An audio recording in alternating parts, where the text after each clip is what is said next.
तर आज संध्याकाळी ना स्वयंपाक करण्याचं काहीही टेन्शन नव्हतं, कारण आमच्या इथे आज साई भंडारा आहे आणि त्यासाठी आम्ही सगळ्या मैत्रिणी मिळून एकत्र गेलेलो. खूप छान वाटलं आणि जेव्हा एकत्र जातो ना तेव्हाची मजाच वेगळी असते.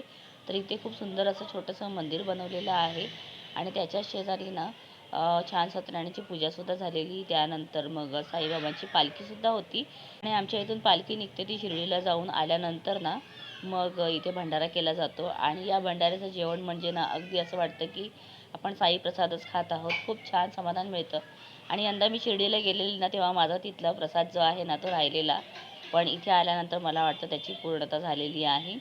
तर इथे आधी आम्ही ना दर्शन केलं, त्याच्यानंतर मग आम्ही जातो. तर साईबाबांचा इथे पालखीमधला फोटो पाहून ना खूप समाधान वाटलं, अगदी एक पॉझिटिव्हिटी आली. आणि इथे पाहू शकता खूप मोठ्या प्रमाणामध्ये ना असं पूर्ण अरेंजमेंट केलेलं असतं. दर्शनसुद्धा आधीच येऊन बसलेला होता. तर चला भंडाऱ्याचा प्रसाद घेते. ओम साईराम.